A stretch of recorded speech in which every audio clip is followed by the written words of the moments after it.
I'm glad to have you here. Follow my story until the end and comment the city you're watching from. I was standing on that bus clutching a paper bag with a homemade meatloaf sandwich when I caught an elderly man before he fell. I never imagined that one simple act of kindness would save my entire life. Because when we both walked into my son's law firm together and my son saw him, his face went white as death. That shabby old man I'd helped wasn't just anyone, and the next 10 minutes would change everything forever. My name is Olivia Martinez. I'm 62 years old. And this is what happened when I discovered my son had become a stranger. It was 2:25 on a Saturday afternoon when I checked my watch at Upham's Corner Station in Boston. My hands were shaking. Not from the cold January wind that cut through my worn jacket, but from the text message I'd received that morning. Mom, 5 p.m. today. My office. Sign the papers. Don't be late. No, how are you? No, I miss you. Just instructions. Like I was a client. Like I was nobody. I looked down at the paper bag in my hands. Inside was a meatloaf sandwich made exactly the way Sean used to love it when he was 8 years old. Extra ketchup on one side, none on the other. Toasted bread just barely golden.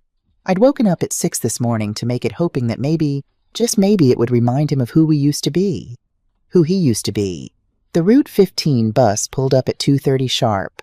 I climbed the 3 steep steps slowly, my knees protesting. The arthritis had been getting worse, but I couldn't afford the good medication anymore. I'd been rationing my pills, taking one every other day instead of daily like Dr. Wilson prescribed. I paid my fare with exact change. $2.40.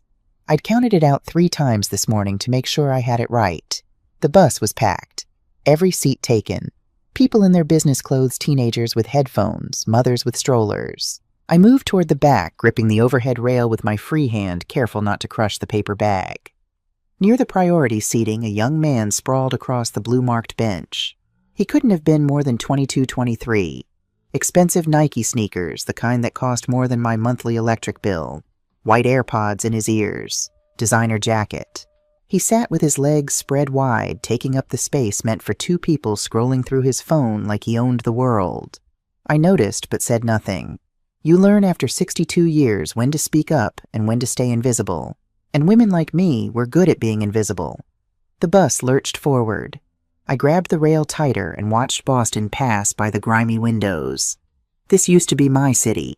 26 years ago, when I was pregnant with Sean and his father had just left me, I'd walked these streets looking for work. Any work. I'd cleaned houses, scrubbed toilets, worked the night shift at a 24-hour diner. Also, my son could have better than I did. 3 stops later, the bus pulled over at Downtown Crossing. The doors hissed open and an elderly man stepped aboard. He had to be at least 80, maybe older. I noticed him immediately because everyone else deliberately didn't.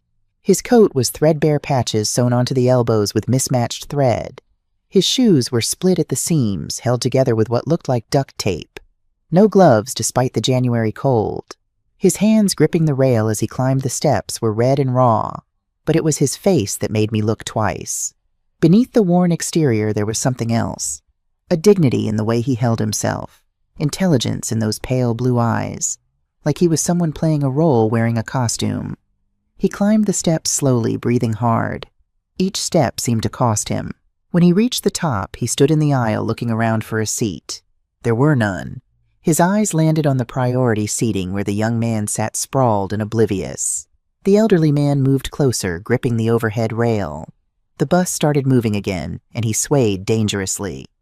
"Excuse me, son," he said, his voice quiet but polite. "Would you mind?" The young man didn't look up, didn't even pull out an earbud, just kept scrolling, nodding his head to whatever music was pumping into his brain. "Excuse me," the elderly man tried again, a little louder. Nothing. I watched this, my hand tightening on my own grip. Something in my chest started to burn. I thought about Sean, about the text message, about being treated like I didn't matter, about being invisible. The bus driver called out, "Hold on," and we lurched through a yellow light. That's when it happened. The sudden movement sent the old man stumbling forward. His hand slipped off the rail. He was falling toward the metal pole in the center of the aisle. If his head hit that pole, I didn't think. I just moved. I dropped my paper bag and lunged forward, catching him by the elbow just before he went down. He was heavier than he looked, and for a terrifying second I thought we'd both fall. but I braced my feet, locked my knees, and held on.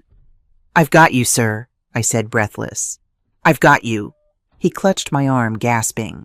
Up close I could see the broken blood vessels in his cheeks, the deep lines around his eyes, but also that sharpness, that awareness that seemed at odds with his appearance. "Thank you," he whispered. "Thank you." I helped him steady himself, then turned to the young man who still hadn't moved, still had his earbuds in, still acted like nothing had happened. Something inside me snapped. "That's enough," I said, my voice stronger than I'd heard it in months. "Get up." The young man finally looked up, pulling out one earbud. "What? You heard me. Get up." He looked at me like I was crazy. "Lady, I'm sitting here. Find your own seat." "That's a priority seat," I said. My hand was still on the elderly man's arm, keeping him steady as the bus swayed. "For elderly and disabled passengers. This man almost cracked his skull because of you." The young man shrugged. "Not my problem." I felt the elderly man try to pull away, embarrassed. "It's okay," he said softly. "I can stand." "No," I said. "It's not okay." I pulled out my phone, my hands shaking with anger. I held it up, pointing the camera at the young man. "If you don't stand up right now," I said, my voice carrying through the quiet bus, "I'm recording this and posting it online. Let everyone see who refuses a priority seat to an 80-year-old man who almost fell." The young man's face changed. He looked at my phone, then at the other passengers. Several people were watching now. A woman in her 30s had her own phone out. "This is crazy," he muttered, but he was already standing, grabbing his backpack. "Whatever, psycho." He pushed past me, heading toward the back of the bus. Someone actually clapped. I picked up my paper bag from the floor. The sandwich was probably crushed, but it was still intact. I turned to the elderly man and gestured to the now empty seat. "Please, sir." He sat down slowly, like every joint hurt.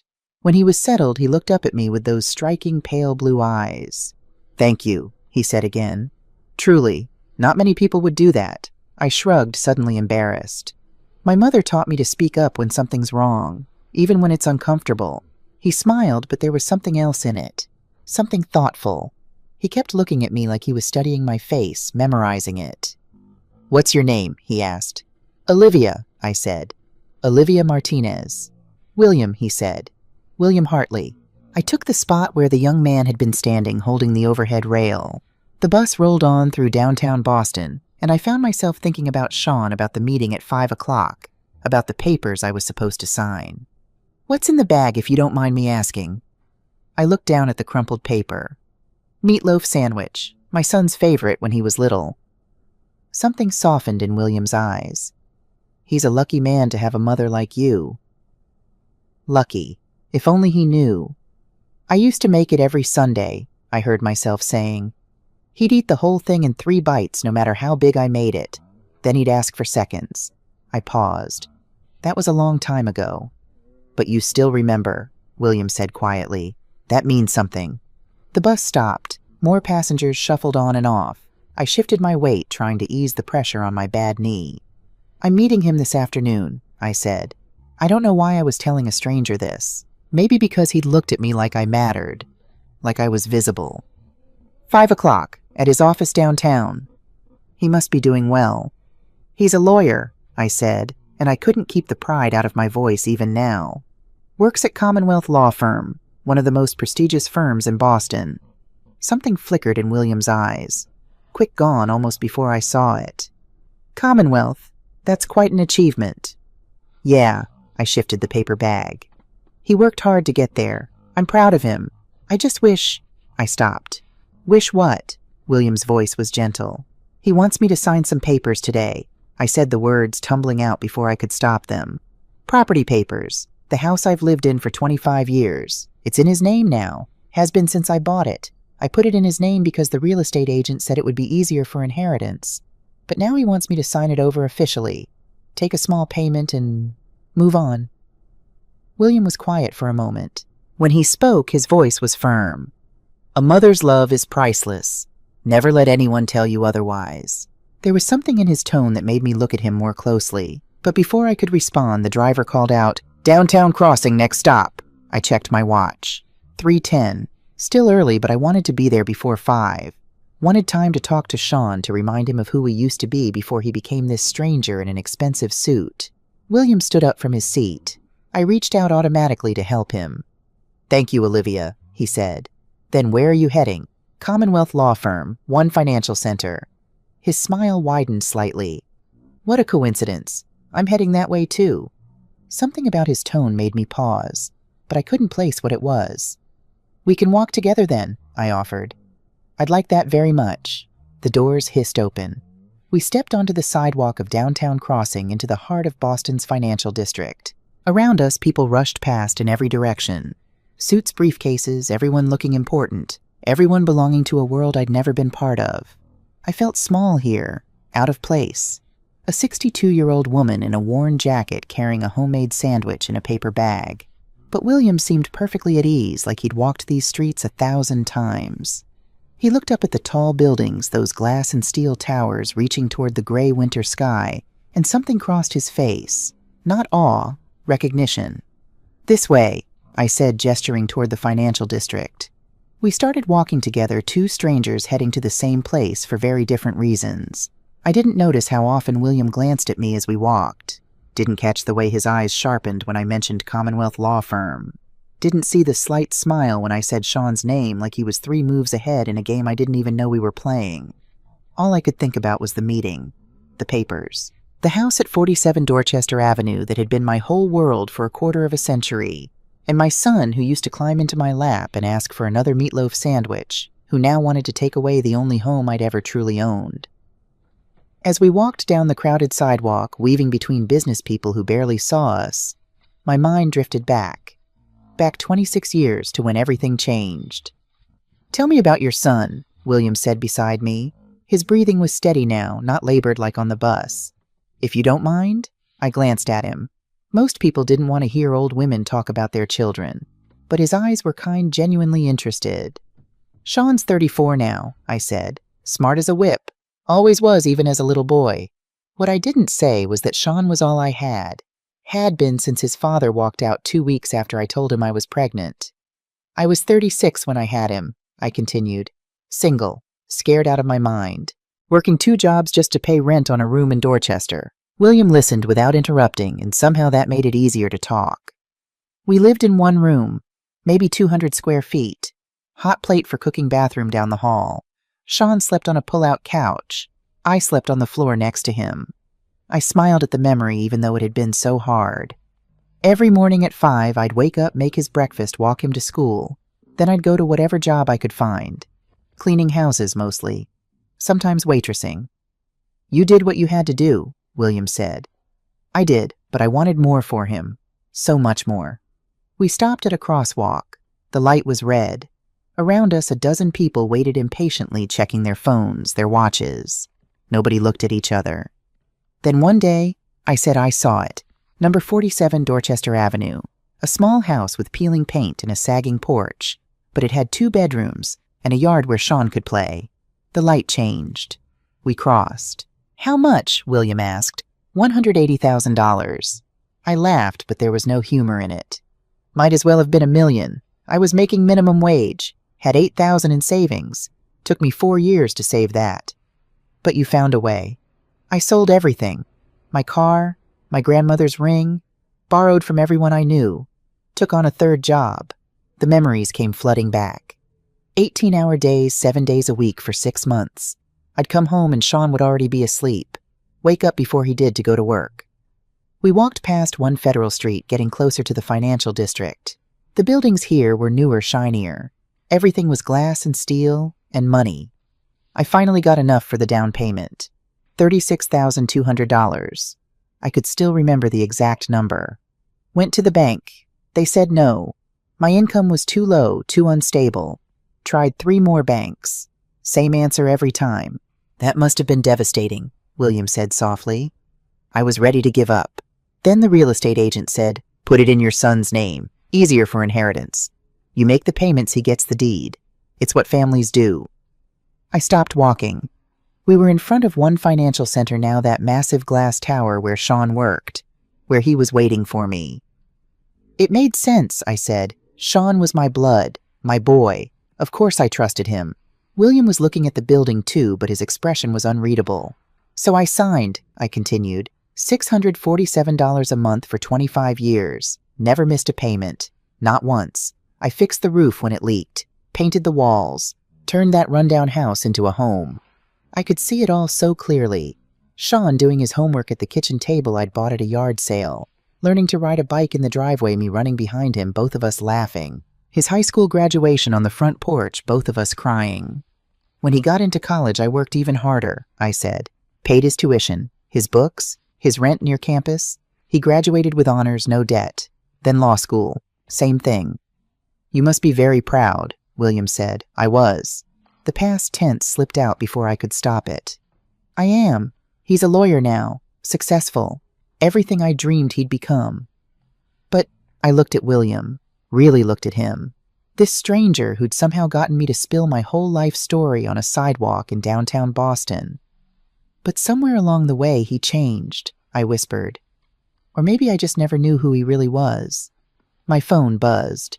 I pulled it out with trembling hands. Another text from Sean. Don't forget, 5 p.m. I have a meeting at 5:30. This needs to be quick. Quick. 25 years of sacrifice reduced to quick.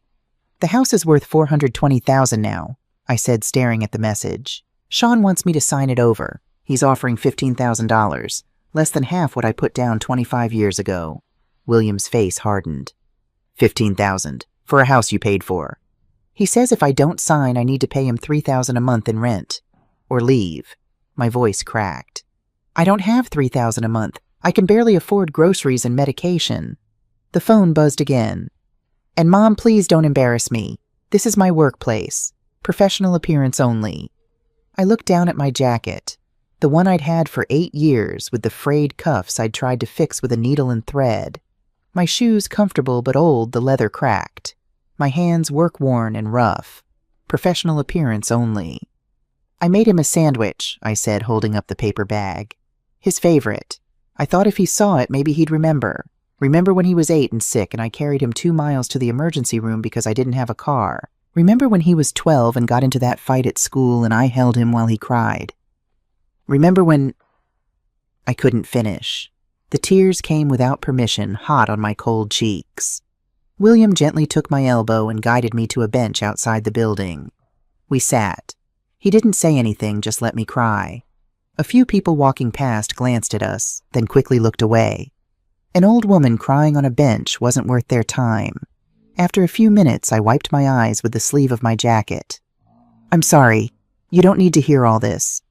On the contrary, William said. I think I needed to hear exactly this. There was something different in his voice now. Something harder. I looked at him confused. What time is your meeting? He asked. 5 o'clock. He checked his watch.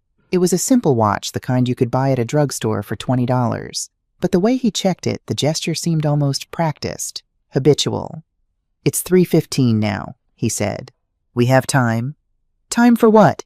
He stood up, and again I noticed how his posture had changed. On the bus, he'd been stooped, fragile. Now he stood straighter, taller.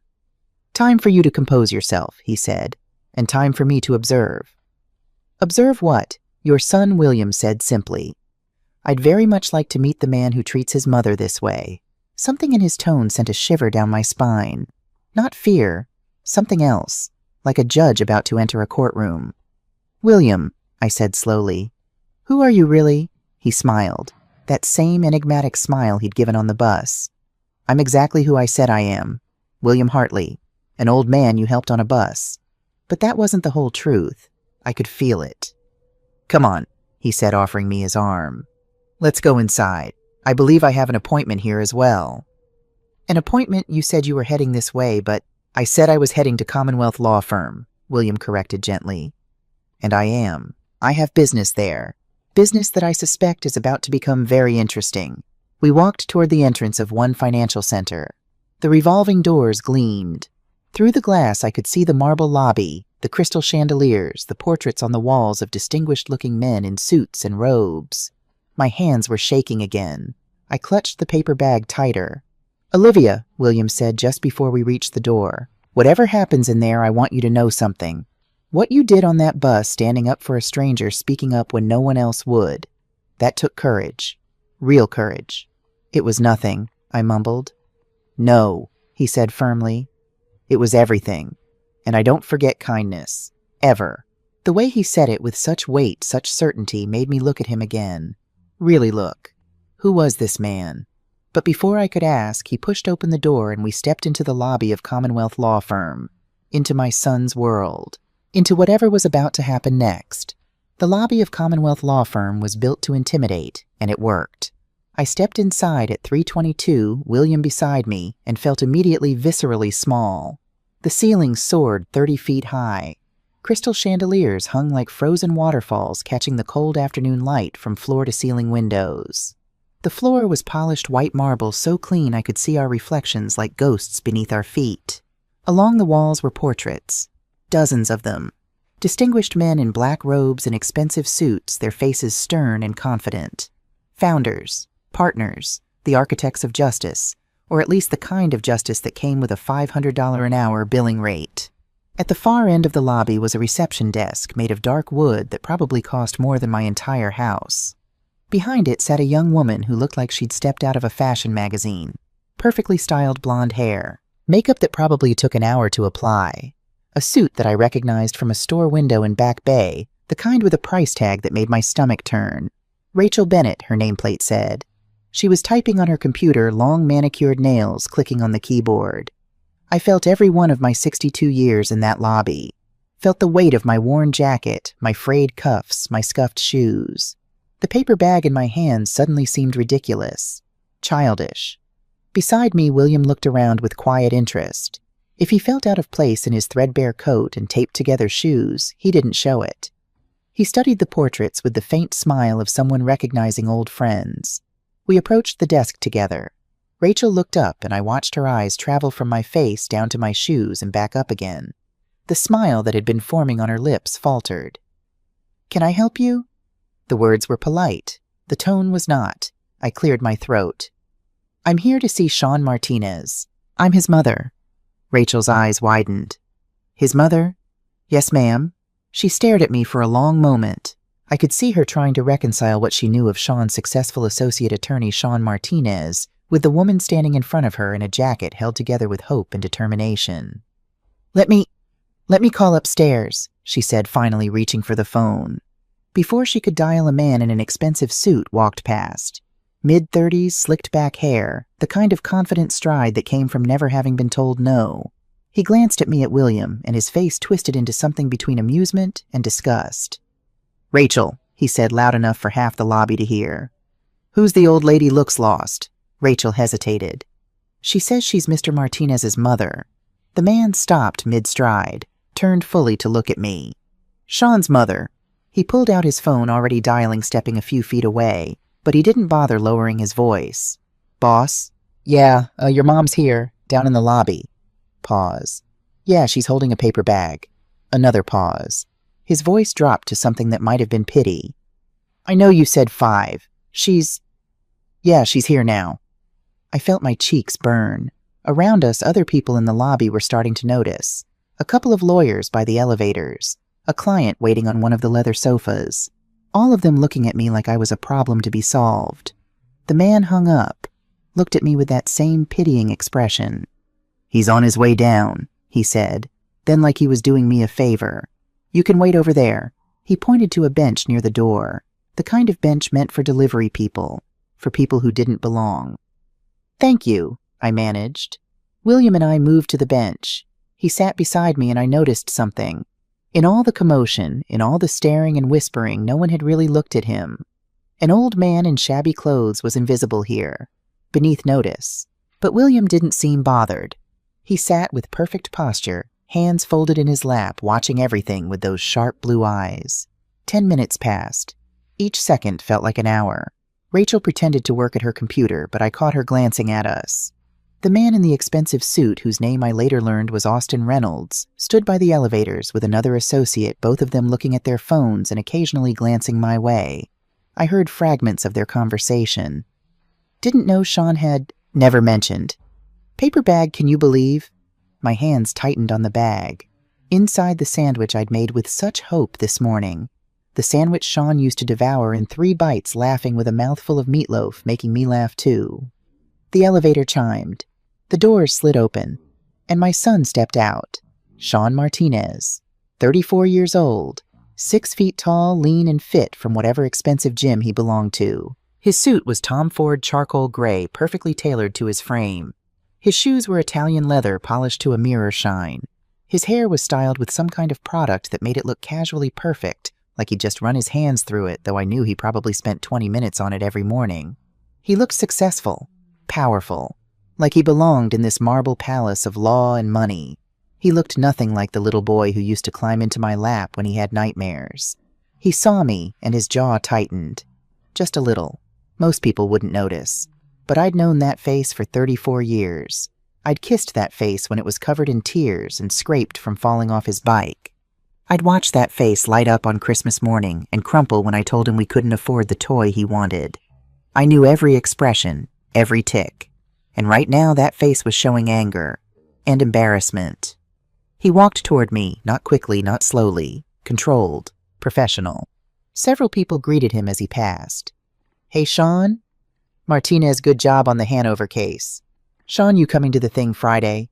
He nodded, smiled, played his part perfectly. The rising star, the golden boy of Commonwealth law firm. Then he reached me. "Mom," his voice was low-clipped. "I said 5 o'clock. "I know, sweetheart, He grabbed my arm. Not hard enough to hurt, but firm enough to make his point. He pulled me toward a corner away from the main lobby, away from the watching eyes. William stood to follow, but Sean didn't even seem to notice him. "What are you doing here?" Sean hissed when we were in a small alcove near the restrooms. "I specifically said 5 o'clock. "I was worried about traffic," I said, my voice small. "And I made you this." I held up the paper bag. "Your favorite, meatloaf sandwich. Remember, with the ketchup on one side, and I don't want that." He looked at the bag like it was contaminated. "I have a lunch meeting with clients. I don't eat that anymore." The word "that" hit like a slap. Not meatloaf sandwiches, just that. Like it was beneath him. Like the food I'd made with love was something to be ashamed of. "Sean, please," I said. "Can we just talk?" "Just for a few minutes, No," he cut me off. "You were supposed to come at 5, sign the papers, leave. That was the deal." "I know, but I thought if we could—" "But nothing." His voice rose slightly, and he glanced around to make sure no one was listening. "Do you have any idea where you are right now? This is Commonwealth Law Firm, the most prestigious firm in Boston. My colleagues are watching. My boss might walk through that door any second. And here you are standing in the middle of the lobby with a paper bag like some—" He didn't finish the sentence. Didn't have to. "Like some what?" I asked quietly. He didn't answer. Just stared at me with those eyes that used to look at me like I hung the moon. Now they looked at me like I was a problem, an embarrassment, a mistake. "Sean, I'm your mother." "You're embarrassing me," he said loud enough for anyone nearby to hear. "Can you please just—" "Not—" The words hung in the air between us. Final. Cruel. Austin Reynolds appeared at the end of the alcove. "Sean Patterson is waiting in conference room B. You've got 5 minutes." Sean nodded. "I'll be right there." Then to me, "Mom, I have to work. You need to go." "But the meeting— 5 o'clock. We'll deal with the papers then. Until then." He looked at me, and for just a second something flickered across his face. Guilt, regret, but it was gone so fast I might have imagined it.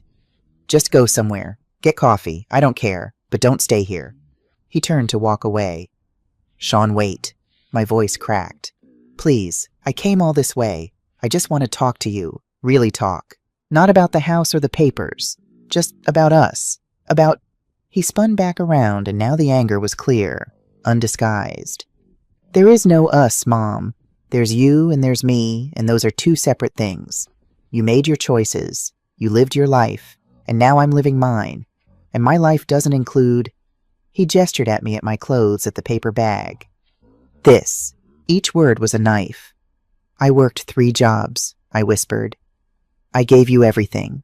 Everything I had." "I didn't ask you to," he shot back. "That was your choice. You want credit for doing what you were supposed to do, for being a parent." "No, I thought you'd remember. Remember when you were 8 and had pneumonia and I stayed up with you for 3 days straight? Remember when you were 12 and those boys bullied you and I marched into that school and made them stop? Remember? I remember being poor. His voice echoed off the marble walls. People were definitely looking now.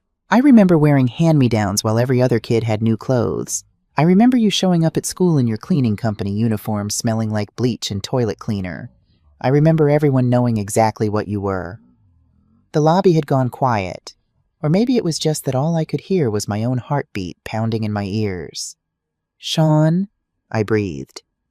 "Do you know what they called me in middle school, janitor's son? Trash boy. They wrote it on my locker. They said it in the hallways. And you know why? Because you couldn't just be normal.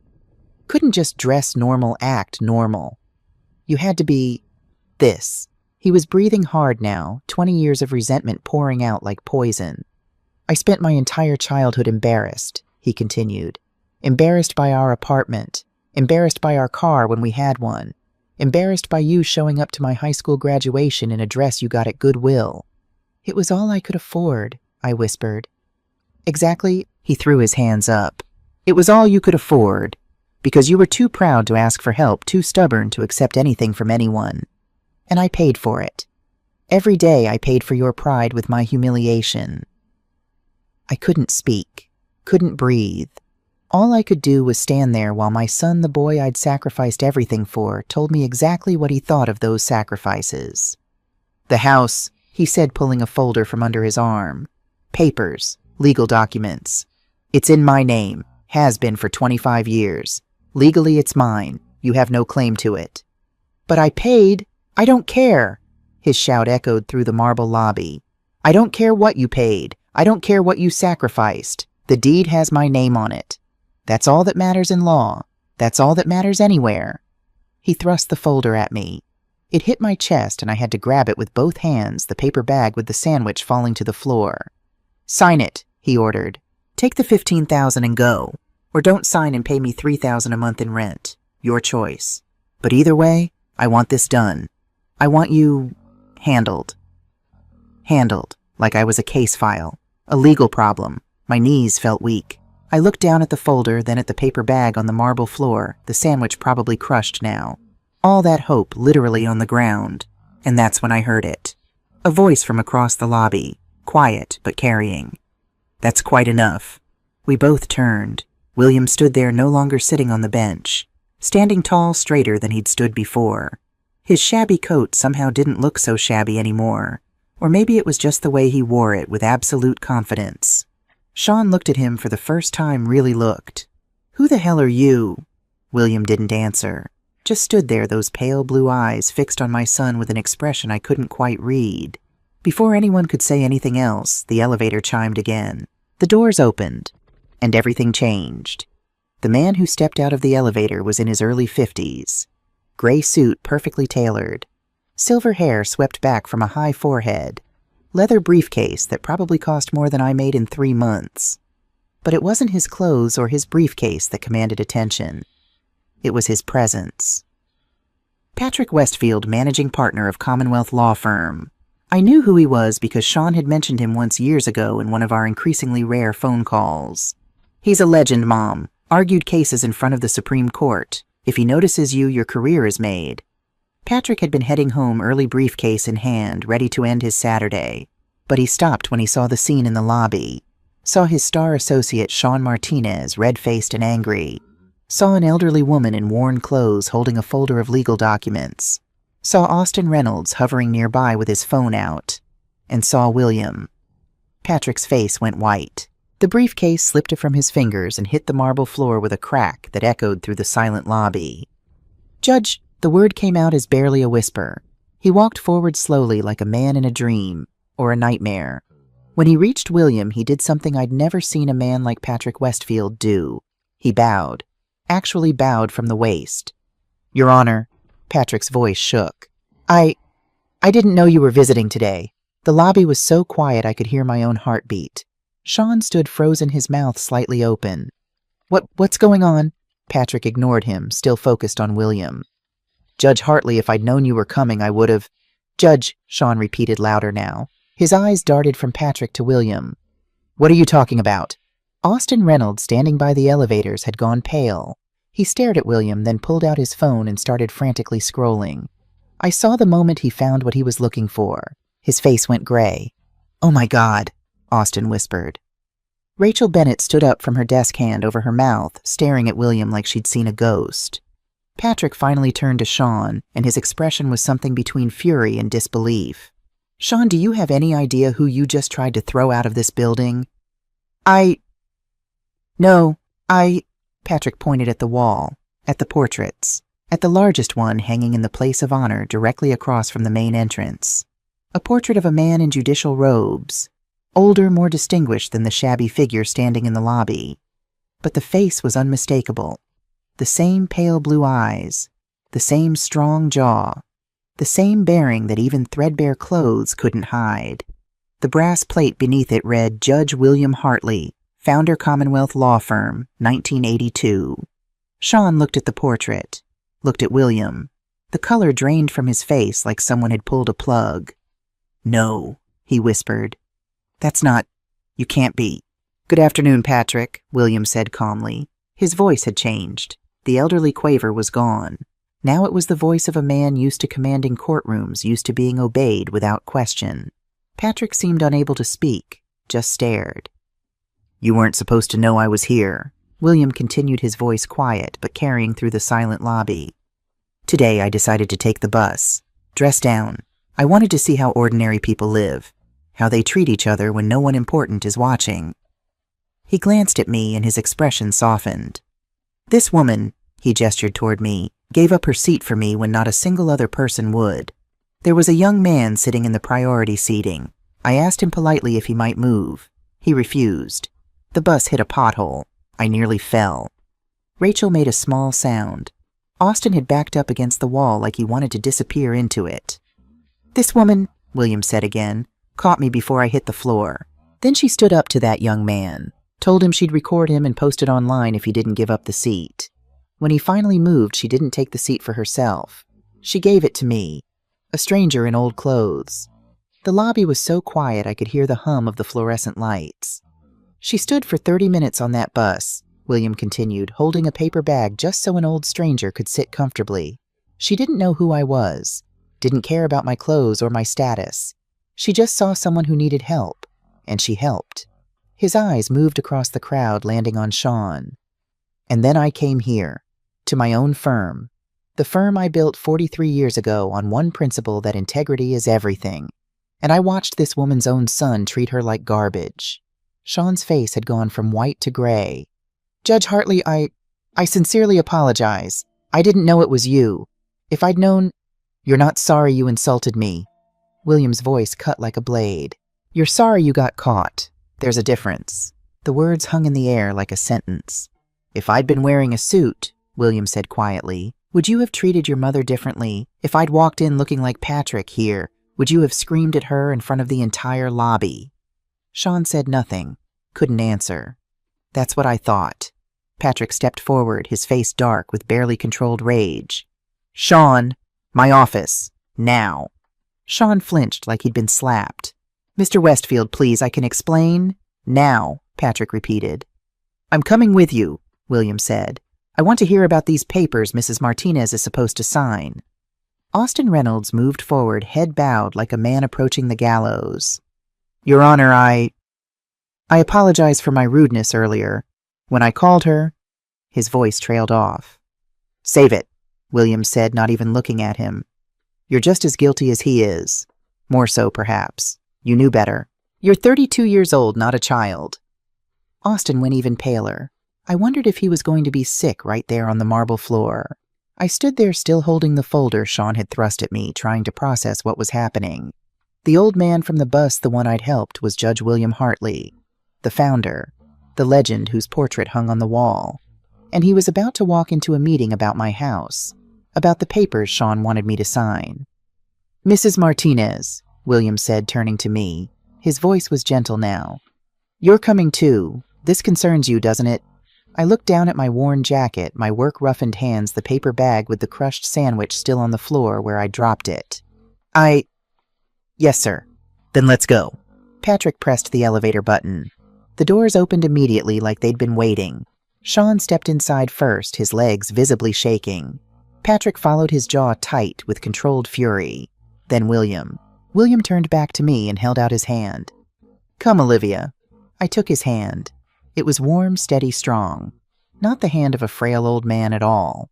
I stepped into the elevator. Rachel was still frozen at her desk. Austin stood motionless in the middle of the lobby, phone in his hand. The crowd of employees and clients stared at us like we were actors in a play they couldn't quite believe. The elevator doors began to close. Through the narrowing gap, I saw Austin pull out his phone, probably to warn everyone upstairs. Too late. The doors shut with a quiet hiss. The four of us stood in the elevator. Sean in one corner, arms wrapped around himself, staring at the floor. Patrick's jaw working like he was grinding his teeth. William, perfectly calm, hands folded in front of him. And me, clutching the folder, still trying to understand how my life had turned upside down in less than an hour. The numbers climbed. 10, 15, 20, 25.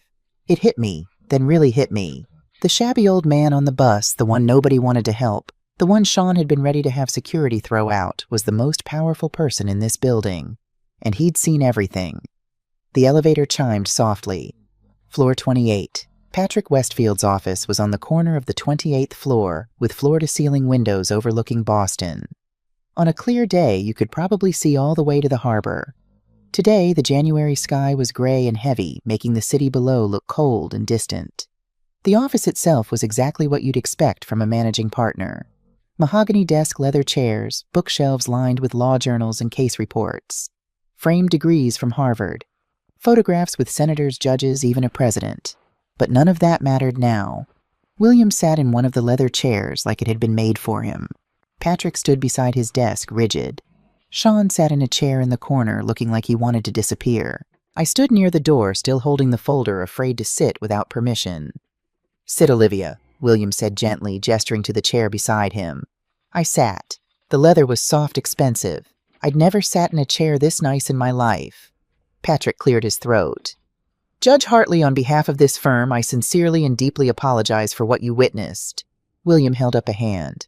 Patrick, tell me about these papers. Patrick took the folder from Sean's shaking hands and opened it. I watched his face as he read. Watched it go from pale to gray. A property transfer and waiver agreement, he said, his voice carefully neutral. He looked up at Sean. You wanted your mother to sign away her rights to the house at 47 Dorchester Avenue. It wasn't a question. Sean said nothing, just stared at the expensive carpet. Let me clarify the facts, William said, his voice taking on that judicial tone again. Mrs. Martinez, you purchased this house in the year 2000. Is that correct? Yes, sir. What was the purchase price? $180,000. And the down payment? My throat tightened. $36,200. William nodded. How did you raise that money? The memories flooded back. The exhaustion, the hope, the determination. I sold my car for $8,000. My grandmother's wedding ring for $2,000. I borrowed from co-workers, friends, anyone who would lend to me. And I worked 3 jobs for 6 months straight. What kind of jobs? Cleaning houses during the day, waitressing at night, weekend shifts at a laundromat. My voice cracked. 18, sometimes 20 hours a day, 7 days a week. William's expression didn't change, but something flickered in his eyes. And the monthly mortgage payment, $647 for 25 years. Did you ever miss a payment? No, sir, not once. Even when...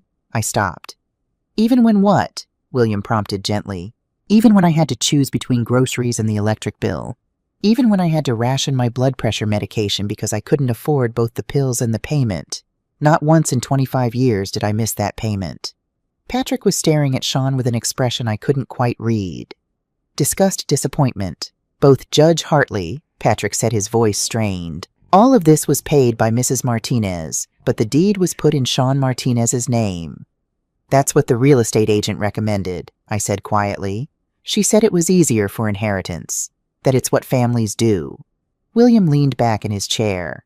And today, Mrs. Martinez, what was your son offering you for this house you paid for? I looked at Sean. He still wouldn't meet my eyes. $15,000, I whispered. $15,000. William repeated. For a house now worth $420,000. A house you paid for maintained turned into a home. $15,000. Less than half your original down payment. The silence in the room was deafening. Or, William continued, if you refuse to sign what was the alternative, $3,500 a month in rent, I said, or I had to leave. Patrick set the folder down on his desk like it was contaminated. Sean finally looked up. In all my years practicing law, Patrick said, his voice ice cold, I have never seen anything more disgraceful than this. Mr. Westfield, please, I can explain. Explain what? Patrick's voice rose.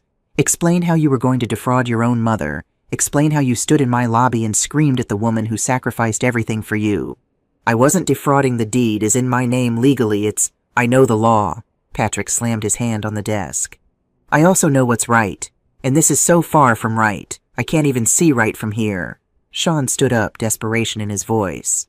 But she agreed to put it in my name. She signed the papers legally. Legally, William's voice cut through the room. You want to talk about legality? Let's talk about constructive trust. Let's talk about unjust enrichment. Let's talk about how a court would view a son taking advantage of his uneducated mother's trust. He stood now, and even in his shabby coat, he commanded the room. Mrs. Martinez trusted you, William said. She put the house in your name because she loved you. Because someone told her it was the right thing to do. Because she believed you would never ever take advantage of that trust. He walked toward Sean, and my son actually backed up a step. Do you know what I did before I retired? William asked. I was a judge for 43 years. Family law, estate law, contract disputes. I've seen every kind of case you can imagine. But you know what I've never seen? I've never seen a son try to steal his mother's home quite this brazenly. I'm not stealing. You're offering her $15,000 for a $420,000 house. William's voice thundered now, filling the office. A house she paid for. That's not business, son.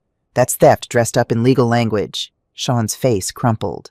You don't understand the pressure, the expectations. Everyone here comes from money. Real money. I had to distance myself from what? William demanded. From poverty, from struggle, from the woman who worked herself to the bone so you could stand in this office. From being poor, Sean shouted. From being the charity case. From being the kid whose mom showed up at school smelling like cleaning chemicals. And there it was, the truth he'd been holding back. I was embarrassed, Sean said, and now he was crying, actual tears running down his face. Every single day of my childhood I was embarrassed. Do you know what it's like being the poorest kid in school? Having everyone know your mom cleans their parents' houses. Yes, William said quietly. Sean stopped confused. I do know, William continued. My father was a janitor. My mother took in laundry. I wore the same 3 shirts to school for 2 years because we couldn't afford more. I know exactly what it's like. He let that sink in for a moment. And you know what I did with that embarrassment? I let it fuel me. I worked harder, studied longer. I became a lawyer, then a judge, then I founded this firm. And the first thing I did with my success was buy my parents a house. Not take theirs. Buy them one. Sean was sobbing now, shoulders shaking. Your mother gave you everything. William said, his voice softer now, but no less powerful. Everything. And you repaid her by trying to make her homeless, by treating her like an embarrassment, by erasing her from your life. He turned to Patrick. I want him fired. Effective immediately. Patrick nodded. Sean Martinez, you are terminated. Effective now. You have 24 hours to clear out your office. No, Sean whispered. Please, this is my career, my life. Your life? William's eyes were hard. What about your mother's life? The 25 years she spent paying for a home you were going to take from her. Sean fell to his knees, actually knelt on the carpet of Patrick's office. Please, I'll do anything. I'll give her the house. I'll sign it over. Please don't take my career. You'll give her the house because a court will make you give her the house, William said. That's not generosity. That's consequence. He turned to me. Mrs. Martinez, I'm arranging for one of our best real estate attorneys to represent you. Pro bono, completely free of charge. I can't afford. You won't pay a single cent, he said firmly. This firm will handle everything. We'll get your house back in your name where it belongs. and we'll make sure you're compensated for what you've been put through." I couldn't speak, could barely breathe. Patrick stepped forward. "Mrs. Martinez, the firm will cover all legal fees. We'll also be filing a complaint with the Massachusetts Bar Association about Sean's conduct." Sean's head jerked up. "The bar that could mean suspension. I could lose my license." "You should lose your license," Patrick said coldly. "What you did is a disgrace to this profession." William walked over to where I sat and put a hand on my shoulder. "You saved me today, Olivia. On that bus, when you stood up for a stranger. Now let me help you." The tears came then. I couldn't stop them. They poured down my face, hot and unstoppable. "Why?" I managed to ask. "Why are you doing this?" William smiled. It was sad and kind all at once. "Because 43 years ago someone helped me when I needed it. A stranger. And I swore that if I ever had the power to help someone else, I would." He looked at Sean still kneeling on the floor. "And because I've seen enough injustice in my life, I won't stand by and watch it happen to someone who showed me kindness." Patrick opened his office door. "Sean, you need to leave, now. Security will escort you to collect your personal items." Sean stood slowly, unsteadily. He looked at me, his face blotchy and red from crying. "Mom," he whispered. "I'm sorry. I'm so sorry."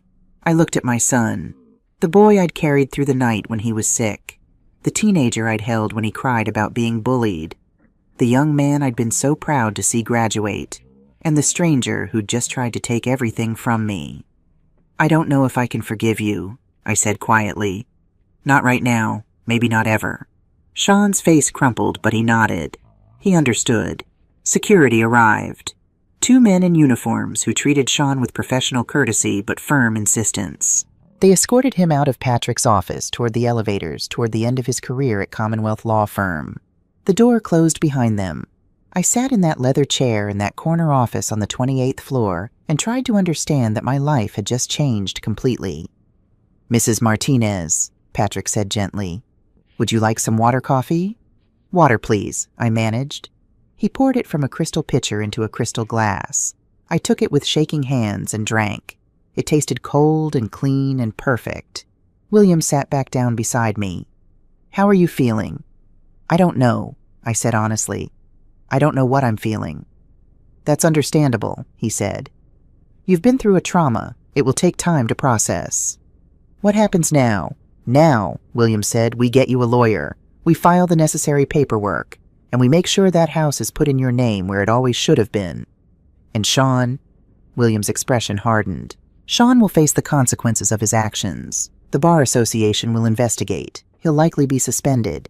His reputation in the legal community is finished." "He's still my son," I whispered. "I know," William said gently, "and that's what makes this so hard. But Olivia, what he did was wrong. Deeply, fundamentally wrong. If we let it go, we're telling him it's acceptable. And it's not." I nodded. I understood. Didn't like it, but understood. Patrick sat behind his desk. "Mrs. Martinez, I know this is overwhelming, but I want you to know that Commonwealth Law Firm takes full responsibility for what happened here today. One of our attorneys tried to defraud his own mother. That reflects on all of us." "It's not your fault," I said. "Maybe not directly," Patrick agreed. "But we created an environment where someone like Sean could thrive, where ambition mattered more than integrity. That needs to change." William smiled at that. "That's the Patrick I remember, the one who wanted to change the world." They shared a look, these 2 powerful men, and I realized they had history. Years of it. William stood. "Patrick, I'll be in touch about Mrs. Martinez representation. Use Thompson from the real estate department. He's thorough." "Consider it done, Your Honor." William offered me his arm. "Come, Olivia. Let's get out of this building. I think we could both use some fresh air." I stood, took his arm, and together we walked out of Patrick's office into the hallway toward the elevators. As we waited, William turned to me. "Are you hungry?" I realized I was. Starving, actually. I hadn't eaten since breakfast, and the sandwich I'd made was still crushed on the lobby floor. "Yes," I said. "Good." William smiled. "I know a place. Nothing fancy. Just honest food. And we can talk. Really talk. About what comes next." The elevator arrived. We stepped inside. As the doors closed and we began to descend, I looked at William. Really looked at him. "Thank you," I said. "For everything. For seeing me." "Olivia," he said gently. "You made yourself seen when you stood up on that bus. All I did was pay attention." The elevator reached the lobby. The doors opened. The crowd from before was gone. Rachel sat at her desk, but she stood when she saw us, her expression respectful now, even apologetic. Austin Reynolds was nowhere to be seen. We walked through the lobby past the portraits of distinguished men, past the crystal chandeliers and marble floors. At the door I paused and looked back. Somewhere up on the 28th floor, my son was packing his things, facing the consequences of his choices. And I was walking out into the cold January afternoon with a man I'd met on a bus 3 hours ago. A man who'd just changed my entire life. William pushed open the door and we stepped outside. The cold hit us immediately, but somehow it felt clean, refreshing. "There's a diner about 3 blocks from here," William said. "Rosie's. Been there for 40 years. Best meatloaf in Boston." Despite everything, I smiled. "Meatloaf? Is there any other comfort food worth eating?" We walked down the street together, 2 people who'd started the day as strangers and ended it as something else. I didn't know what came next. Didn't know if I'd get my house back or if Sean would ever apologize, or if I'd ever be able to forgive him. But I knew one thing. I wasn't invisible anymore. Rosie's Diner sat on a corner 3 blocks from one financial center wedged between a dry cleaner and a convenience store.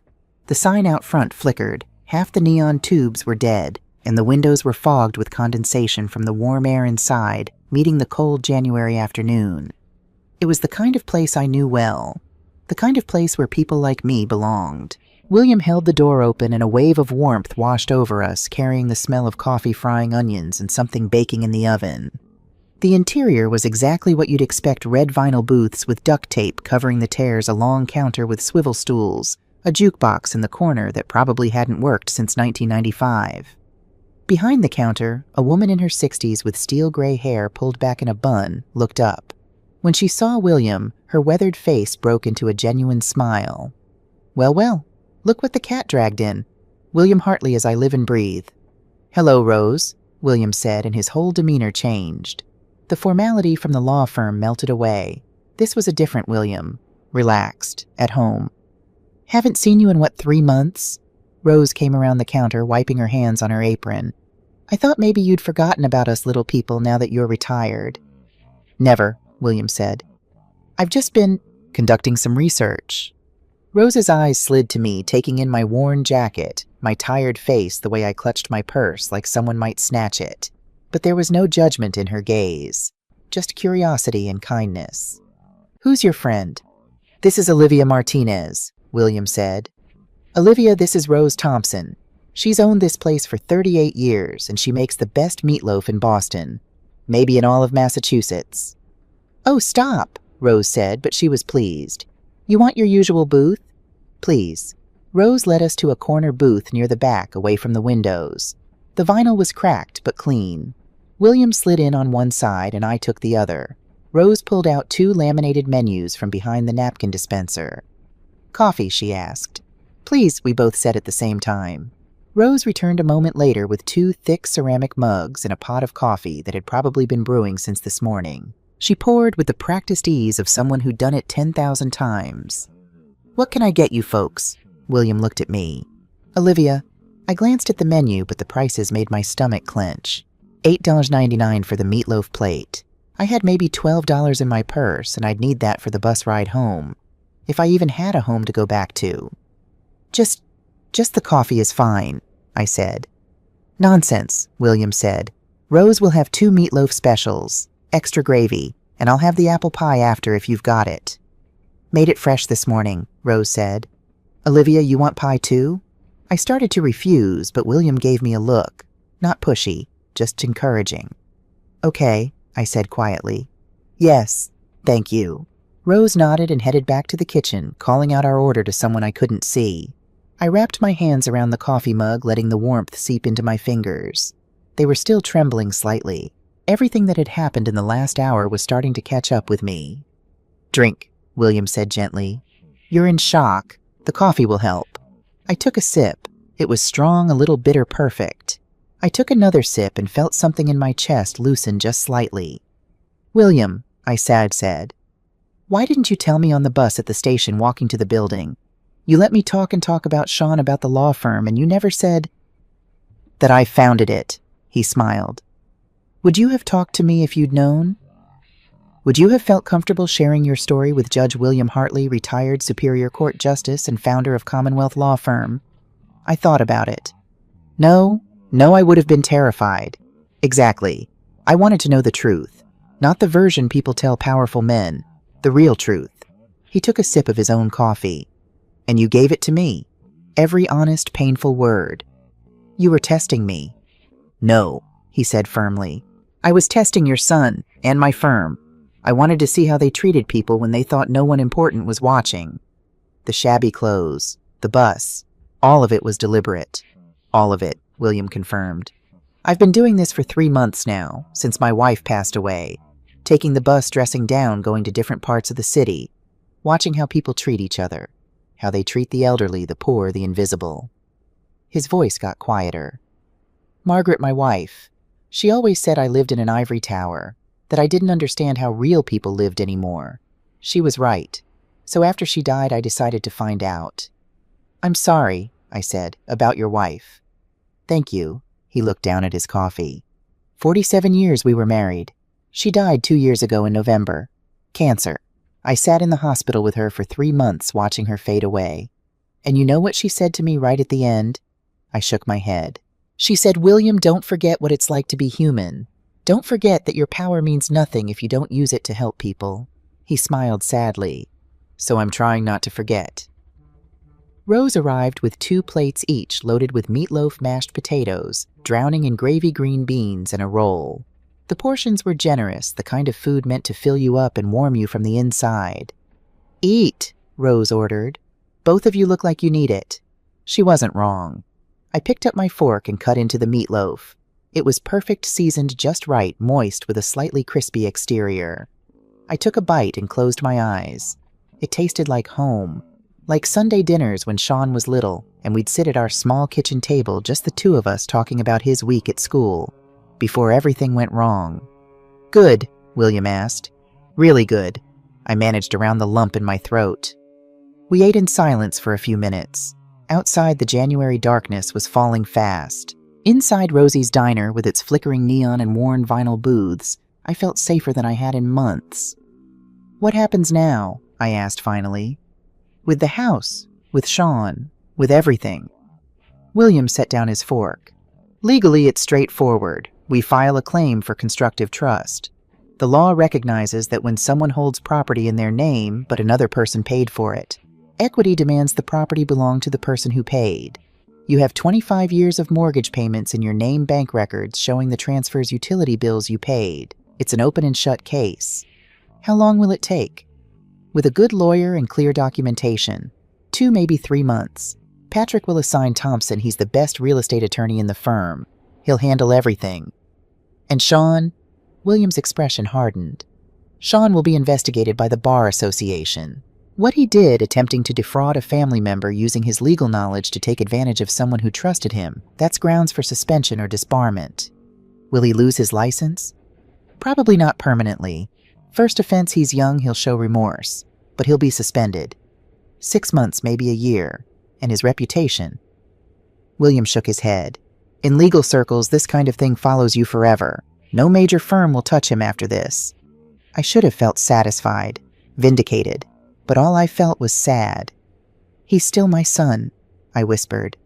"I know." William's voice was gentle.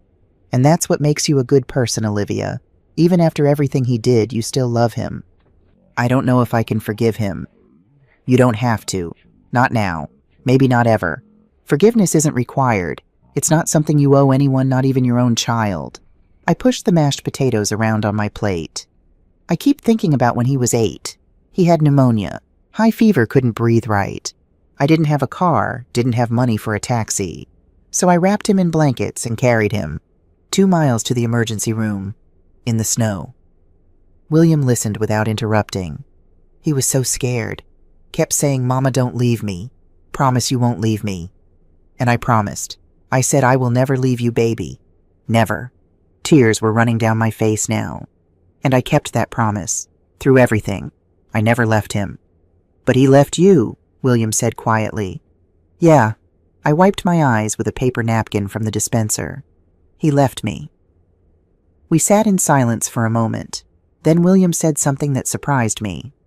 I have 2 children, Daniel and Rebecca, both successful, both living their own lives. Daniel's an engineer in San Francisco. Rebecca's a pediatrician in New York. You must be proud.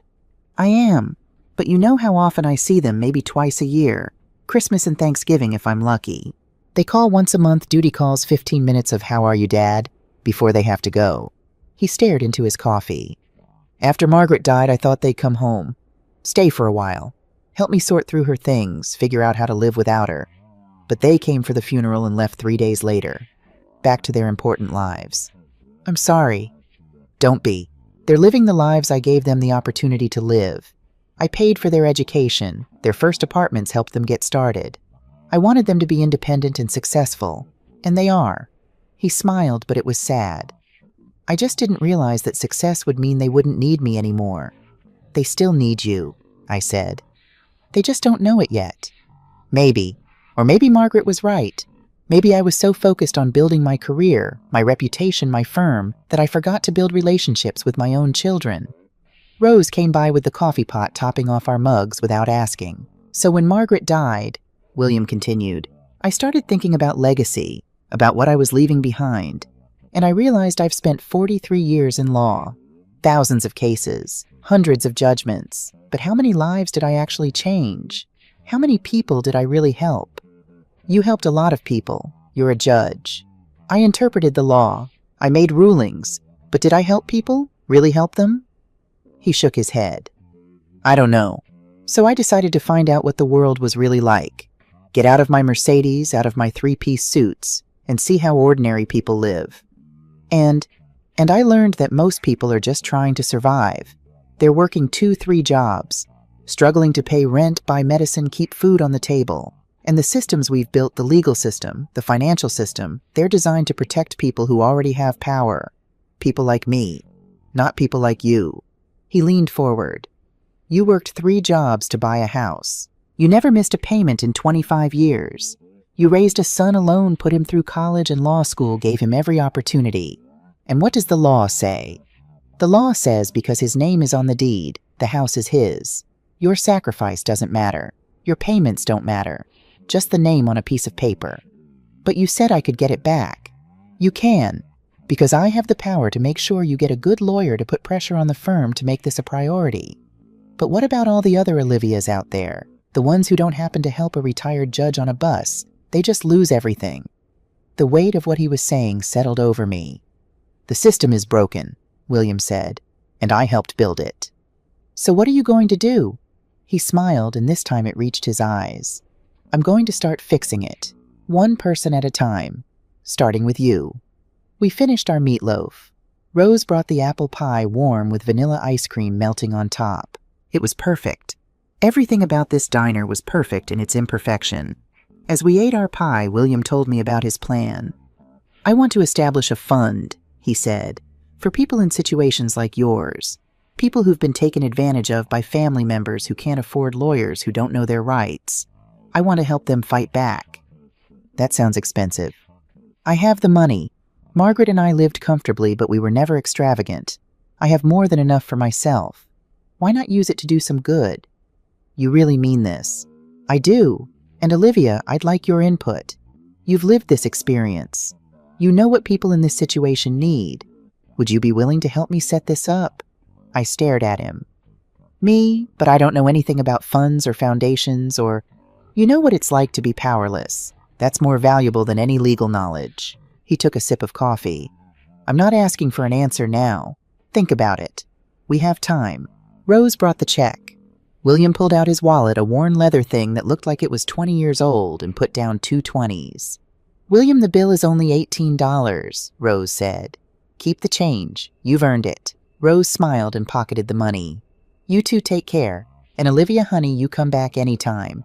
Anyone who's a friend of William's is a friend of mine. Outside, the temperature had dropped. The January wind cut through my thin jacket and I shivered. "Where do you live?" William asked. "Dorchester, 47 Dorchester Avenue." I paused. "For now, anyway." "Let me drive you home." "I can take the bus." "Olivia, I insist. My car is in a garage 2 blocks from here." We walked to the parking garage and William led me to an older Mercedes sedan. It was clean but not new, probably 15 years old, with a few scratches on the bumper. Not the car of someone trying to show off. The drive to Dorchester took 25 minutes in Saturday evening traffic. We didn't talk much. I was exhausted, emotionally drained. William seemed to understand, and he let the silence sit comfortably between us. When we pulled up in front of my house, I looked at it with new eyes. The peeling paint I'd been meaning to fix for 3 years. The front steps that needed replacing. The small front yard with the garden I'd planted and tended for 2 decades. My home. Maybe. "Thank you," I said. "For everything. For the lawyer, the dinner, the ride. For seeing me. Olivia, I'm going to give you my phone number. If you need anything, and I mean anything, you call me. Understood?" He handed me a business card. Simple white card, black printing. William Hartley and a phone number. Nothing else. "I will, I promised." "Good, and I'll call you early next week. We'll set up a meeting with Thompson, get the legal process started." I got out of the car and stood on the sidewalk watching as William drove away. His taillights disappeared around the corner, and I was alone again. I climbed the front steps and unlocked the door. The house was cold. I kept the heat low to save money. I turned up the thermostat a few degrees and sank onto my old couch, the one I'd bought at a yard sale 20 years ago. My phone buzzed. A text from Sean. "Mom, please, can we talk? I know I don't deserve it, but please." I stared at the message for a long time. Then I turned off my phone and went to bed. The next 3 weeks passed in a blur of paperwork meetings and phone calls. Thompson turned out to be exactly what William had promised, thorough, professional, and genuinely outraged on my behalf. He filed the constructive trust claim, submitted all my documentation, and assured me that we had an excellent case. Sean had been formally terminated from Commonwealth Law Firm. The Bar Association had opened an investigation. His lawyer, a guy named Mark Sullivan, who Sean had to scrape together money to hire, tried to argue that it was a family misunderstanding, but the evidence was overwhelming. I received a letter from Sean. 8 pages handwritten, explaining, apologizing, begging. I read it once, cried for an hour, then put it in a drawer in my kitchen. I hadn't responded. William called every few days to check on me. Sometimes we talked for 5 minutes, sometimes for an hour. He told me about his latest field research. He was still taking the bus, still dressing down, still observing. "I helped a woman in Roxbury last week," he told me. "Her landlord was trying to evict her illegally. I connected her with a tenant rights lawyer. She's staying in her apartment." "You're making a difference," I said. "One person at a time," he replied. On the 3rd Friday after our meeting at Commonwealth, William called at noon. "Olivia, are you free this evening?" "Yes." "Why?" "I'd like to take you to dinner. Not Rosie's this time. Somewhere nicer. To celebrate." "Celebrate what?" "I'll tell you tonight. I'll pick you up at 6:30. Wear something comfortable." He hung up before I could argue. I stared at my closet for an hour, trying to figure out what something comfortable meant. Eventually, I settled on my best pair of pants, navy blue, only a few years old, and a cream-colored sweater that my sister had given me for Christmas 3 years ago. At exactly 6:30, William knocked on my door. He was dressed in a suit, but not a stuffy one. Charcoal gray, well-tailored, but understated. He looked like the judge he'd been, but relaxed. Human. "You look lovely," he said. I felt my cheeks warm. "Thank you. Where are we going?" "You'll see." He drove us to the North End, Boston's Italian district. The streets were narrow and cobblestoned, lined with restaurants that had been there for generations. He parked and led me to a small restaurant tucked between a bakery and a coffee shop. "Lucia's," he said. "Best Italian food in Boston. I've been coming here for 30 years. Inside it was warm and cozy. Red checkered tablecloths, candles on every table, the smell of garlic and tomatoes and fresh bread. An older woman, Lucia herself, I assumed, greeted William with a kiss on both cheeks. "William, and who is this beautiful lady?" "This is my friend Olivia." "Olivia, this is Lucia Romano. She's been feeding me since I was a young lawyer who couldn't afford anything better than spaghetti." "And now you can afford anything, but you still come back," Lucia said, smiling. This is why I love you. Come, come, your usual table." She led us to a corner table near the window. We could see the street outside, people walking past, couples holding hands, the warm glow of the city at night. A waiter brought bread and olive oil. William ordered a bottle of wine. "Nothing too expensive, Antonio, just something good," and we settled in. "So," I said. "What are we celebrating?" William's smile was triumphant. "This morning Thompson called me. The judge reviewing your case, not me, obviously, but a colleague, issued a preliminary ruling. She's ordering Sean to transfer the deed to your name pending the final hearing." I felt my heart skip. She is. Sean's lawyer tried to argue it was a gift, but the evidence was too strong. 25 years of mortgage payments all in your name, utility bills, maintenance costs. The judge said it was abundantly clear that you were the true owner regardless of whose name was on the deed. So the house is mine. Not officially, not until the final hearing in about 6 weeks. But yes, for all practical purposes, it's yours. Sean has been ordered not to sell it, not to take any action regarding it. You can stay there, keep living your life. And in 6 weeks, it will be legally, officially, completely yours. The tears came before I could stop them. Not sad tears this time. Relief, joy, the weight of 3 weeks of worry and fear lifting all at once. "Thank you," I whispered. "Thank you, thank you." William reached across the table and took my hand. "You did this, Olivia. You kept those records. You made those payments. You built that home. All I did was make sure the law recognized what was already true." The wine arrived. William poured us each a glass and raised his. "To justice," he said. "To kindness," I countered. We clinked glasses and drank. The food was extraordinary. Lucia brought out course after course: bruschetta Caesar salad, homemade pasta with meat sauce, chicken piccata vegetables sautéed in olive oil and garlic. We talked and laughed, and for the first time in months, maybe years, I felt truly happy. "Can I ask you something?" I said as we were finishing dessert tiramisu that melted on the tongue. "Of course." "Why me?" "Really, you could help anyone. Why did you decide to help me?" William thought about it for a moment. "Do you remember what you said on the bus when I asked about the sandwich?" "I said it was for Sean, his favorite." "No, after that. I said he was lucky to have a mother like you, and you said if only he knew." "Do you remember?" I nodded. "That's when I knew," William said. In that moment I heard everything: the sadness, the hope, the unconditional love even when it wasn't returned. And I thought, this is what Margaret meant. This is the humanity I've been missing. He set down his fork. "You weren't asking for help. You weren't complaining, not really. You were just loving your son even though he'd stopped loving you back. And I thought, if I don't help this woman, if I let this injustice happen right in front of me, then what's the point of all the power I've accumulated?" "I wasn't trying to be noble," I said. "I was just being a mother." "Exactly. You were being human, real. That's rarer than you think." Lucia came to clear our plates. Dessert was good. "Perfect," William said. Everything was perfect. After dinner, William drove me home again. This time, when we pulled up in front of my house, I looked at it differently. It was mine.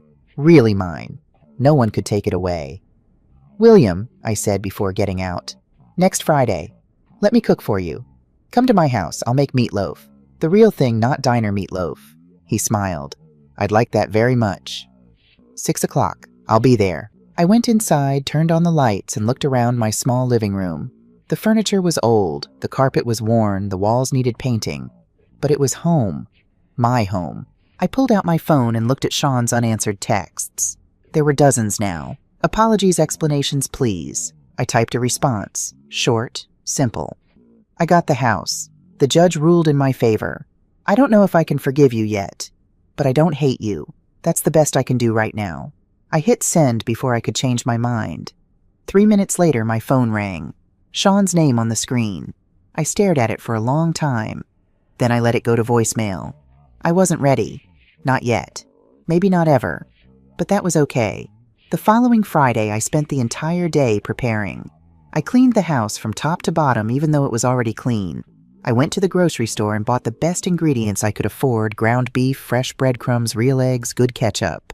I made the meatloaf exactly the way my mother had taught me. Mixed by hand, seasoned with love, baked slow and low. Mashed potatoes from scratch. Green beans with bacon. a salad. And for dessert, I attempted an apple pie using my mother's old recipe. At 5:45, I changed into a clean pair of slacks and a nice blouse. Nothing fancy, just presentable. At exactly 6 o'clock, William knocked.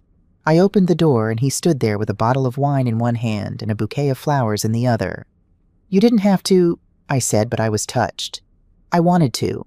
I let him in and he looked around my living room with genuine interest. The photos on the walls shone as a baby as a child graduating high school. The furniture I'd collected over the years. The small details that made this house a home. "It's perfect," he said. "It's small." "Perfect," he repeated firmly. We ate at my small kitchen table, the one I'd bought at a yard sale 23 years ago. The one where Sean had done his homework every night. The one where we'd had breakfast every morning before school. The meatloaf was good. Maybe not as good as Rosie's, but close. William had 2 helpings. "This is exactly what I needed," he said. "Food made with care, in a real home, with a real friend." "We are friends, aren't we?" I said, surprised at myself for saying it out loud. "I hope so," William said. "I could use more friends. Real ones, not people who want something from me." After dinner, we sat in my living room with coffee. William in the old armchair, me on the couch. We talked about everything and nothing. His career, my life, books we'd read, places we'd been. At 9 o'clock, William stood to leave. "Thank you, Olivia. This was wonderful." "Same time next week?" I asked. He smiled. "I'd like that. Very much." And that's how it started. Every Friday, William would come for dinner. Sometimes I cooked. Sometimes we went to Rosie's or Lucia's or one of the other small restaurants William knew all over Boston. We became friends. Real friends. Summer came to Boston. The house legally officially mine now with my name on the deed needed work. William helped me find contractors, good ones who didn't overcharge. We painted the exterior, fixed the front steps, replanted the garden. The house looked better than it had in years. Sean's suspension from the bar had been finalized. 6 months starting in May. He'd moved out of his expensive apartment, was living in a studio somewhere in Allston, working as a paralegal for a small personal injury firm. He wrote letters. I read some of them, not all. In July, on a humid Saturday afternoon, there was a knock on my door. I opened it. Sean stood there. He'd lost weight. His clothes were ordinary jeans, a t-shirt, nothing designer. His hair was longer, less styled. He looked younger, more like the boy I remembered. "Hi, Mom." We stood there looking at each other. Can I come in?" he asked. I thought about it. Really thought about it. "For a few minutes," I said finally. He came inside, looked around at the freshly painted walls, the new curtains, the clean carpet. "It looks good," he said. "Really good." "Thank you." We sat, him in William's usual chair, me on the couch. "I've been going to therapy," Sean said. 3 times a week, trying to understand why I did what I did, why I treated you the way I did. And I was ashamed, deeply fundamentally ashamed of being poor, of coming from nothing. And instead of dealing with that shame, I tried to erase it. Erase you, pretend I came from somewhere else, someone else. Tears were running down his face. "I was wrong, Mom. So wrong. You gave me everything. Everything. And I threw it back in your face because I was too much of a coward to deal with my own issues." I didn't say anything, just listened. "I don't expect you to forgive me," he continued. "I don't deserve it. But I wanted you to know that I'm trying to be better, to be the man you raised me to be, not the man I became." "What do you want from me, Sean?" "Nothing. I don't want anything. I wanted to say I'm sorry, really truly sorry, and that I love you. I never stopped loving you even when I was too stupid to show it." I looked at my son, at the man he was, at the boy he'd been. "I can't forgive you yet," I said quietly. "It hurts too much. What you did, what you said. It cut too deep. I understand. But I continued, "maybe someday, not today, not tomorrow, but someday, if you keep working on yourself, if you keep trying to be better." Hope flickered in his eyes. "Really? Maybe," I said. "That's all I can give you right now. Maybe." He nodded, stood up. "That's more than I deserve. Thank you, Mom." At the door he paused. "Mom?" "Yes, The meatloaf sandwich. That day, I wish I'd eaten it. I wish I'd remembered what it meant. After he left, I sat on my couch and cried. Not from sadness exactly, not from happiness either, from something in between, from the complicated mess of loving someone who'd hurt you, from hope that maybe eventually things could heal. My phone rang. William. "How are you?" he asked. He always seemed to know when I needed to talk. Sean was here. And I told him maybe someday I can forgive him. "That's more than fair," William said. "Healing takes time." "Yeah." "Are you still coming to the foundation meeting on Monday?" he asked. "We're finalizing the name." The foundation. William's dream. Our dream now. I'd been working with him for 3 months, helping set up a fund to help people in situations like mine. People being taken advantage of by family members. People who couldn't afford lawyers. "I'll be there," I said. "Good. And Olivia?" "Yes." "You're doing great. Really great." After we hung up, I looked around my house. My home. Hard won. Fought for. Mine. On the mantel was a new photo. Me and William at Rosie's diner, both of us smiling, coffee mugs in our hands. Rose had taken it last month, insisted on framing it. "You two look like family," she'd said. And maybe we were. Not by blood, but by choice. By kindness. By showing up for each other week after week, Friday after Friday. I thought about the woman I'd been 6 months ago. Invisible, powerless, alone. And the woman I was now. Seen, empowered, connected. All because I'd helped a stranger on a bus. All because someone had finally helped me back. The Hartley Martinez Foundation for Family Justice opened its doors on a crisp October morning. Small office in downtown Boston, 3 full-time staff members, a network of volunteer lawyers willing to take cases pro bono. In the first 6 months, we helped 43 people, elderly parents being defrauded by children, disabled individuals being taken advantage of by caregivers, people trapped in financial abuse by family members. 43 people who might have lost everything. William and I co-chaired the foundation. We met every Tuesday to review cases.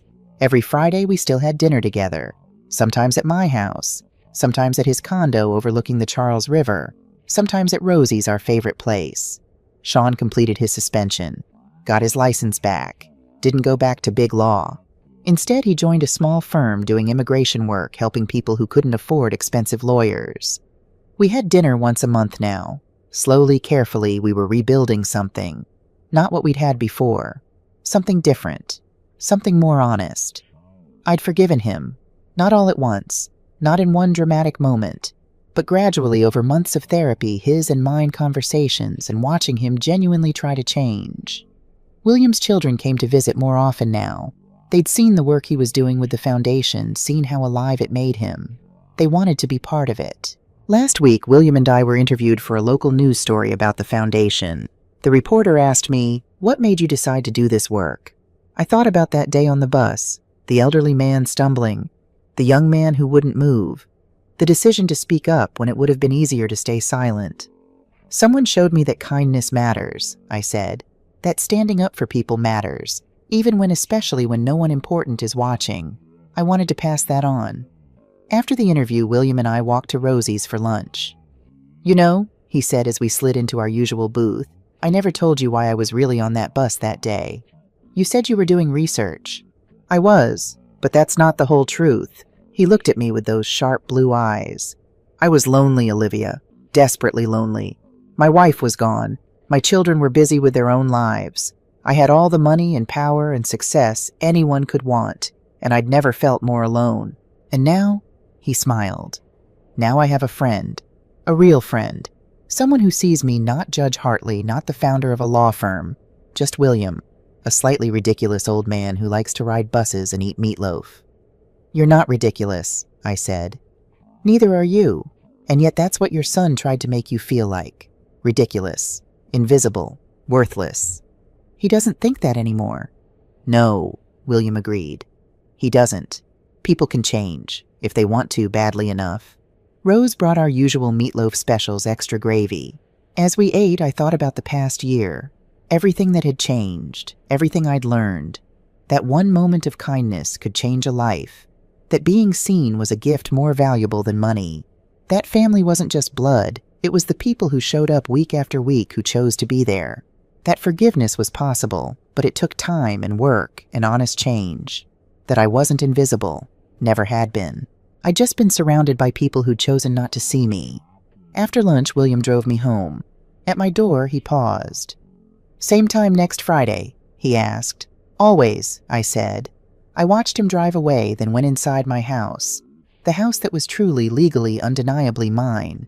On the kitchen table was a letter. From Sean. I'd recognize his handwriting anywhere. I opened it. "Dear Mom, I'm writing to tell you that I got accepted to volunteer at the legal aid clinic. 2 nights a week, helping people who can't afford lawyers. I thought you'd want to know. Also, I've been practicing, making meatloaf. Mine isn't as good as yours yet, but I'm trying. Maybe someday you could show me how you make it. The real way. The way Grandma taught you. I love you. I'm sorry. And I'm grateful you gave me a second chance. Sean." I folded the letter and put it in a box in my kitchen drawer. The box had dozens of letters now, a record of his journey, of ours. The phone rang. "William, I forgot to ask, are you free next Wednesday? There's someone I'd like you to meet. Her name is Dorothy. She's being evicted by her daughter. I think you could help her understand what she's going through." "I'll be there," I said, because that's what we did now. We helped people, one person at a time, one act of kindness at a time. All because one day I decided to stand up for a stranger on a bus. All because he decided to stand up for me.